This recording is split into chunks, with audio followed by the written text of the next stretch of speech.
En estos momentos nos vamos en vivo, efectivamente nos vamos en vivo, tenemos información sobre actividades de la Comisión de la Mujer.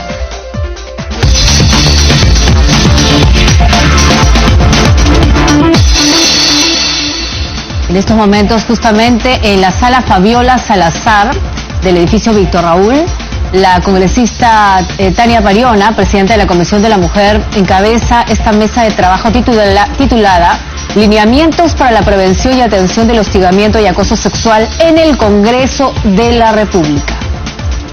A la fecha, la respuesta, entendemos además que estamos cerrando el año, pero de lo que se trata el día de hoy es justamente ver qué es lo que hace falta y qué es aquello que se hizo, que existe, y si no hubiera, pues que podamos empezar a construirla de manera articulada. Estoy segura que hay acciones y creo que sería importante conocerlas, informarnos además para tener claridad de cómo son los procedimientos dentro de la institución del Congreso, pero en adelante esta mesa de trabajo podría generar algún lineamiento para justamente prevenir, atender y que esto sea también de conocimiento de los trabajadores y trabajadoras de la institución. Eso es el contenido, el fondo, el propósito central de esta mesa de trabajo.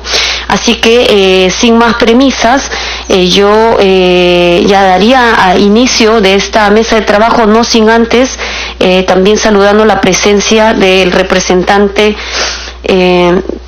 del Ministerio de Trabajo y Promoción del Empleo, en este caso el asesor de la Dirección de Derechos Fundamentales. También por sociedad civil tenemos algunas personas que están presentes, como por ejemplo una estudiante dirigente del bloque de mujeres universitarias feministas que han empezado también a tomar los casos dentro del ámbito universitario. Y como había mencionado, este tema ya lo venimos trabajando desde hace un buen rato. Bien, dicho eso, voy a dar la palabra de manera muy breve al congresista Quintanilla para que pueda también vertir un mensaje. Gracias, señora presidenta Tania Pariona. Saludo la presencia de todos ustedes. No tenía pensado intervenir, pero yo creo que estos temas referentes a la desigualdad entre personas es un problema que debe ser enfrentado por el conjunto de la sociedad, hombres y mujeres. No es un problema solo de mujeres, no es un problema solo de hombres, es el conjunto de la sociedad. Y superarlo va a ser no solo una reivindicación de un sector de las mujeres, sino va a ser una reivindicación del conjunto, de toda la sociedad de hombres y mujeres. Porque se vive mejor en una sociedad en la cual no haya discriminación, hostigamiento, no haya prevalencia de una situación dispar por la fuerza, por el tamaño, por X razones, y creo yo, digamos, que esta es una tarea de todos. Yo saludo la iniciativa de la Comisión de Mujer y Familia a través de su presidenta Tania Pariona, y saludo también la presencia de todos ustedes, y cuenten con nuestra bancada de Nuevo Perú, cuenten con congresistas de ambos sexos de distintas bancadas, que queremos que todo cambie para bien de todos. Suerte y saludos. Muchas gracias, Alberto, por ese mensaje importante a tener en cuenta, porque en efecto se trata de un trabajo que involucran a hombres y mujeres, y dentro de la sociedad peruana necesitamos entender que no hay un problema que solo acarree a un sector o a alguno de nosotros. Es un problema de conjunto y nos necesitamos justamente en ello para enfrentarla de manera contundente. Vamos a dar la palabra en primer lugar a la Directora General contra la Violencia de Género del Ministerio de la Mujer y Poblaciones Vulnerables, a la señora Mary Vargas Cuno. Tiene la palabra Mary por 10 minutos. Gracias. Muchas gracias. Muy buenas tardes con todas y todos. Muchísimas gracias por la invitación, congresista Pariona. Como señala la congresista Pariona, hemos tenido ya algunas coordinaciones entre el Ministerio y la Comisión de la Mujer del Congreso de la República para abordar las diversas aristas que tiene esta problemática del hostigamiento sexual, sea en el ámbito universitario, en el ámbito educativo, todas ellas en el marco de la norma especial que tenemos, la Ley 27942, su reglamento y las recientes modificaciones que han sufrido esta normatividad. Una primera idea que yo quisiera quedar sentado aquí, antes de hablar del marco normativo, de las acciones que los marcos normativos plantean para enfrentar esta forma de violencia, es que el hostigamiento sexual se constituye en una forma de violencia basada en el género, y eso tiene que ver brevemente con que la comprobación de que estos actos de hostigamiento sexual laboral se perpetran fundamentalmente contra mujeres, ¿no es cierto? Y es una comprobación estadística objetiva, como por ejemplo sucede contra quien se perpetra los actos de violencia en las relaciones de pareja. También son perpetradas mayoritariamente contra mujeres, y aun cuando se puede decir que en un espacio laboral o una relación de pareja la violencia podría venir de cualquier lado, lo cierto es que en nuestras sociedades esas formas de violencia que se perpetran, por ejemplo, en esos dos ámbitos, claramente se perpetran contra las mujeres, y eso no es casual, eso no es arbitrario, tiene que ver con la conceptualización del rol que las mujeres desempeñamos en esos ámbitos, en la relación de pareja, por ejemplo, o en un espacio laboral. Más allá de que usualmente en el espacio laboral las mujeres todavía constituimos el grueso de trabajadoras, de colaboradoras que se encuentran en los escaños que no llegan a tener los altos mandos, ¿no? Porcentualmente hablando, sino que la mayoría de ellas, o por lo menos la mayoría de las mujeres, son las que ocupan los escaños de menor nivel de poder. Esa relación de jerarquía o dependencia nos hace más vulnerables todavía, y estadísticamente está comprobado. Ustedes lo pueden mirar en la organización de diversas entidades públicas y privadas. Los mandos medios y bajos están pobladas mayoritariamente por mujeres, pero también ocurre en las relaciones entre pares, ¿no es cierto? Y lo hemos visto en espacios diversos, tanto públicos como privados. Entonces esa es una primera constatación de que esta forma de violencia tiene un objetivo, una víctima, podríamos decir, específica, que son las mujeres. Y no es gratuito, y tiene su base en el sistema de género. Las mujeres en el espacio laboral todavía seguimos siendo vistas como que estamos incursionando en un espacio que no es propio nuestro. Las mujeres usualmente en este sistema de género nos adjudican al espacio doméstico, al espacio privado, de modo que cuando nos involucramos, incursionamos en otros espacios públicos, es más factible que la violencia se perpetre contra nosotras. La violencia y la discriminación, en realidad, ¿no? Porque son dos fenómenos que representan formas en realidad similares, que tienen a su base la diferencia o el dato de nuestra pertenencia al sexo femenino. Entonces esa era una primera idea que me gustaría dejar sentada aquí. El hostigamiento sexual, aun cuando la norma establezca que lo puede sufrir cualquier persona en el espacio laboral o en el espacio educativo, cualquier otro espacio donde hay trabajo conjunto, está comprobado que tiene razones de género, y porque está dirigida fundamentalmente a las mujeres, porque estamos incursionando en espacios que según el sistema de género no nos pertenecen, y por eso estamos como pagando una suerte de reconocimiento para ser libremente admitidas en ese espacio. Marco normativo sobre este, seguimos por favor, en la siguiente lámina. Yo puedo, aquí está. No, simplemente era para mencionar cuáles son desde nuestra normativa actual las formas de violencia, de hostigamiento sexual.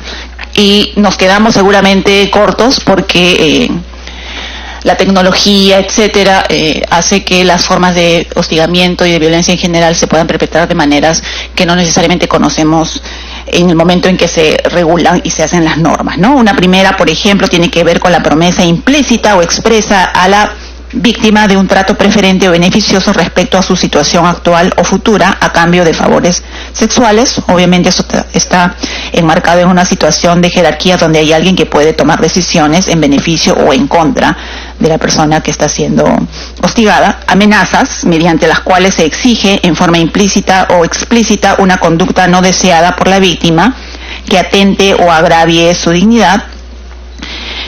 El uso de términos de naturaleza sexual o sexista, sean escritos, verbales o cualquier otro medio, insinuaciones, proposiciones, inclusive gestos obscenos o exhibición de imágenes de contenido sexual que resulten insoportables o humillantes para la víctima. No tienen que pedirte nada a cambio, basta que te sometan a este tipo de palabras o de imágenes que te resulten insoportables u ofensivas para poder estar hablando ya de hostigamiento sexual. Acercamientos corporales también, claro que en algunos casos esto podrá subsumirse también en conductas de tipo penal, ¿no es cierto? Cuando lleguen a configurar tocamientos indebidos, por ejemplo, acercamientos corporales como roces, tocamientos u otras conductas físicas de naturaleza sexual que resulten ofensivas y no deseadas por la víctima, o el solo trato ofensivo o hostil por el rechazo de las conductas señaladas. Y en general aquí está el cajón desastre que nos permite poder incluir también otro tipo de conductas que en el momento de la regulación de la norma no se nos ha ocurrido, no se ha presentado la casuística, pero que con el transcurso del tiempo podrían aparecer otras conductas que encajen en el concepto regulado en la norma, ¿no? Esas son, grosso modo, las conductas que podemos entender como configuradoras de hostigamiento sexual. Siguiente, por favor. Mary, solo si me disculpas un segundo para dar la bienvenida a la congresista Paloma Noceda, quien también se suma a la mesa de trabajo. Muchas gracias, Paloma, por tu presencia, y estoy segura que la mesa va a tener un fruto importante además. También damos la bienvenida a la señora Mayra Oblitas, jefe del área de Desarrollo y Bienestar del Personal del Congreso. Continúe, señora Mary. Gracias. Seguimos entonces. ¿Qué estamos entendiendo por hostigamiento sexual?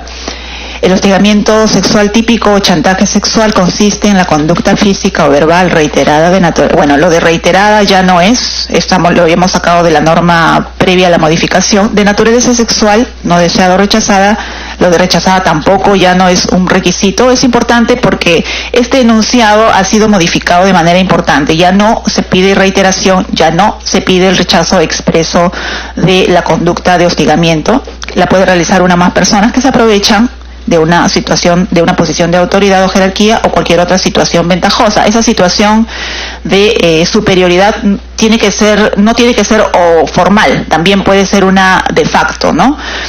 En contra de otra u otras personas quienes rechazan esta conducta por considerar que afecta a su dignidad. Aquí están las dos modalidades que en la realidad se presentan. Esa es la que es el chantaje, el hostigamiento sexual típico, chantaje que consiste en la conducta realizada por una persona que se aprovecha de esta posición de autoridad o jerarquía o cualquier otra situación ventajosa, y el hostigamiento sexual ambiental, que consiste en la conducta física de carácter sexual con prescindencia de cualquier relación de jerarquía, ¿no? Estamento, grado, cargo, función. Siguiente. El artículo 151 del Código Penal ha sido ha sido incluido en el cuerpo normativo penal para sancionar acoso. Es el marco que señalaba la congresista, el decreto legislativo 410. Ha sido resultado de un debate bastante importante y largo en el propio Congreso. Ha habido varias propuestas normativas dirigidas a legislar en el ámbito penal esta conducta. Finalmente, en el marco del decreto legislativo 1410 se definió y se ha tipificado el acoso, todavía así sin apellido, como aquella conducta que desarrolla una persona de manera reiterada, continua o habitual y por cualquier medio para vigilar, perseguir, hostigar, asediar o buscar establecer contacto o cercanía con una persona sin su consentimiento, de modo que pueda alterar el normal desarrollo de su vida cotidiana, ¿no? Y esta está prevista como una pena entre 1 y 4 años de pena privativa de la libertad, además de inhabilitación y días multa.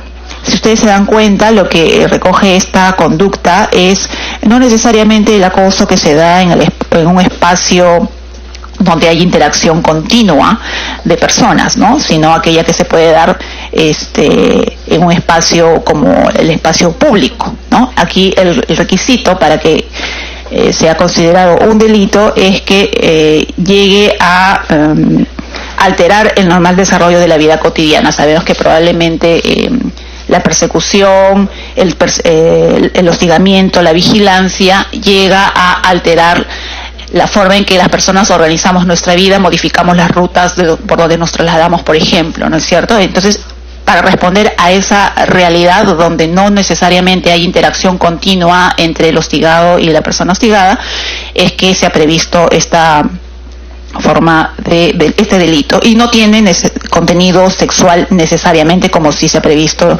en un tipo penal posterior. Luego también se ha previsto el delito de difusión de imágenes, materiales audiovisuales o audios de contenido sexual. Responde también a una necesidad y a una práctica que veníamos identificando en nuestra sociedad: la difusión, revelación, publicación o cesión o comercialización de material audiovisual o de audios con contenido sexual de cualquier persona que obtuvo con su anuencia, ¿no? Será reprimido con pena también de 2 a 5 años. El siguiente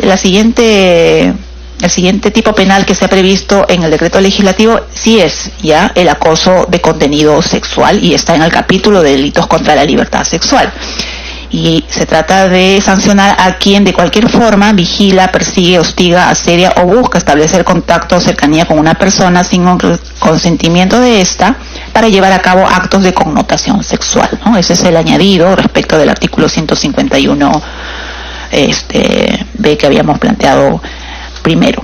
Y la pena es entre 3 y 5 años, ¿no? Su límite inferior es mayor que en el delito anterior. Y el siguiente tipo penal es el chantaje sexual, ¿no es cierto? Dice: el que amenaza, intimida a una persona por cualquier medio, incluyendo el uso de tecnologías de la información o comunicación, para obtener de ella una conducta o acto de connotación sexual, será reprimido con pena privativa de libertad de 2 a 4 años inhabilitación. Son conductas que se han recogido de la casuística nacional de lo que viene ocurriendo. Hay situaciones que también todavía constituyen acoso, no necesariamente en el ámbito laboral, sino en el espacio público, que no han logrado ser tipificadas como delitos, pero todavía siguen siendo objeto de tramitación en los espacios administrativos, por ejemplo, con las ordenanzas que regulan y sancionan el hostigamiento sexual en espacios públicos, ¿no es cierto? Entonces, pasamos a la siguiente lámina, que es el supuesto justo que ustedes tienen en este poder del Estado. Un primer supuesto, aquel que se produce, hostigamiento sexual que se produce cuando el sujeto activo lo constituye un congresista. Aquí el órgano competente, conforme las normas que ustedes tienen, que es su reglamento interno también, el órgano competente es la Comisión de Ética Parlamentaria, y se aplica el Código de Ética y su reglamento. Y el segundo supuesto es cuando este hostigamiento es perpetrado por un servidor del Parlamento. El órgano competente es la Dirección de Recursos Humanos, y el marco normativo que se aplica es el Reglamento Interno de Trabajo del Congreso, ¿no? Entonces, en el marco de esta normativa nacional, y en particular de aquella que está regulando al Congreso de la República, lo que nosotros podríamos decir es que corresponde adecuar la instrumentación o los mecanismos internos que el Congreso tiene y cualquier entidad tiene para prevenir y sancionar los actos de hostigamiento sexual que se perpetran en un espacio laboral, sea cual sea este. Hay principios importantes que hay que tener en cuenta y que trascienden cualquier otro proceso cuando se somete a alguien que ha en un espacio laboral incurrido en una falta laboral, ¿no es cierto? Hay principios como el de confidencialidad, y ustedes mismos lo tienen aquí en su su reglamento, ¿no es cierto? La confidencialidad de la información y los documentos es un requisito fundamental que no necesariamente es aplicable a la investigación de cualquier otro tipo de falta que se produce en el seno de un centro laboral. Esta es por las características de la falta que se está denunciando, que se está acusando, es fundamental, ¿no es cierto? Porque están incluidas allí, están involucrados allí relaciones personalísimas, sentimientos muy íntimos que generan mucho vergüenza, pudor, escrúpulos, etcétera, etcétera, que no necesariamente ocurren en otro tipo de faltas del ámbito laboral. Por eso es fundamental que los órganos que en el Congreso de la República y en cualquier espacio laboral están en la función de tramitar estas denuncias tengan muy presente una disposición como esta, ¿no? El cuidado con la confidencialidad de la información y los documentos. La protección al denunciante, a la persona que está denunciando, y la protección a los testigos también, sobre todo cuando el espacio laboral es como una familia, todos nos conocemos desde hace mucho tiempo. Cuando hay la denuncia contra alguien, obviamente este espacio laboral empieza a funcionar con las relaciones amicales que allí existen de mucho tiempo atrás. Entonces es bien complicado que uno pueda pedir objetividad a todo el cuerpo de trabajadores y compañeras que han sido testigos, que se enteran de esa situación. Por eso es fundamental que quien llega a hacer una denuncia de hostigamiento tenga la protección necesaria, porque de todas maneras va a estar expuesto por lo menos al reproche de algún grupo de compañeros que no comparte esa denuncia, que no está de acuerdo, que no le parece, etcétera, ¿no? Porque tiene que ver con las relaciones muy íntimas,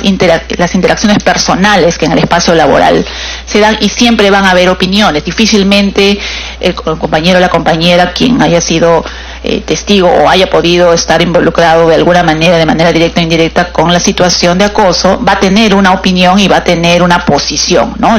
Como ocurre en los casos de violencia en las familias, por ejemplo, ¿no? Siempre se toman como partidos. Es bien complicado que en una familia alguien se mantenga neutral. Esa es la realidad, no es lo deseado. Lo deseado sería que nos mantengamos neutrales y esperemos que la decisión la tomen de manera objetiva, con la información que recabe el órgano que investiga, el resultado de esa investigación. Sin embargo, mientras eso se va produciendo, todo el entorno laboral va a estar interviniendo de manera directa o indirecta, y eso puede afectar la intención y la continuidad de la denuncia por parte de la persona denunciante o de los testigos que están apoyando, sea de cargo o de descargo, en esta investigación.